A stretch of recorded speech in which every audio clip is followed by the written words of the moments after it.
சர்க்கரை தான் நம்மளுக்கு பெரிய எதிரின்னா ஒத்துப்பீங்க? நம்ம எல்லாம் இருக்கான்.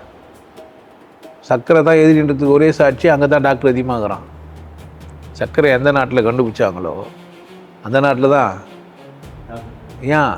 உங்கள் நாக்கை மதிங்க. யார் நாக்க? உங்கள் நாக்கை மதிங்க.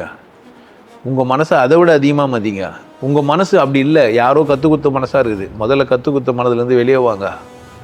நீங்களாகவே உங்களுக்கு கற்றுக் கொடுங்க. யாருக்கு யார் கற்றுறணும்? உங்களுக்கு யார் கற்றுறணும்? நீங்களே. அது எப்படின்னு கற்றுக்கோங்க. என்கிட்ட என்ன கற்றுக்கணும்? உன் நாக்கு நல்லா இருக்கணுமா, என் நாக்கு நல்லா இருக்கணுமா? சமைச்சவனுக்கு நாக்கு நல்லா இருக்கணுமா? சாப்பிட்றவனுக்கு நாக்கு நல்லா இருக்கணுமா? சாப்பிட்றவனுக்கு. பேசுகிறவனுக்கு வார்த்தை நல்லா இருக்கணுமா? கேட்குறவனுக்கு வார்த்தை நல்லா இருக்கணுமா? பேசுகிறவனுக்கு வார்த்தை நல்லா இருக்கணுமா? கேட்குறவனுக்கு வார்த்தை நல்லா இருக்கணுமா?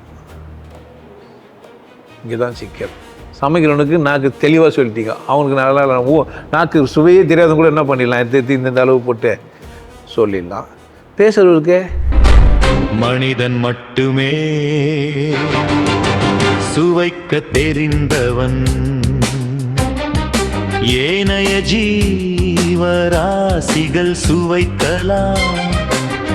ஒரு செல் உயிரிலிருந்தே சுவைத்தல் தெரிந்திருக்கலாம்.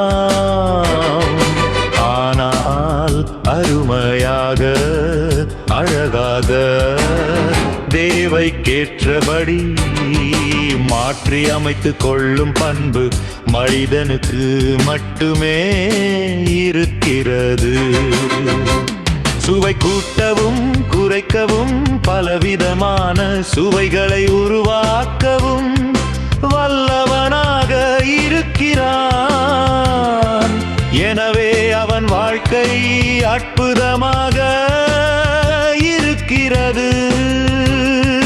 வாருங்கள் நாம் இந்த தலைப்பில் சுவைத்து பார்க்கலாம். நீங்கள் செத்தவங்கள கூட யாரும் நீங்கள் மட்டும்தான் சாவீங்க. கூட்டமாக செத்தா கூட அவங்கவுங்க சாவு தனி தான். கூட்டமாக செத்தா கூட யார் தான்? ஆமாம், இண்டிவிஜுவல் தான். அதனால் உங்களை நிறைவாக்க வேண்டிய வேலை உங்கள் வேலை. உங்களை நிறைவாக வச்சுக்கணுன்றது பேசுறது என் வேலை.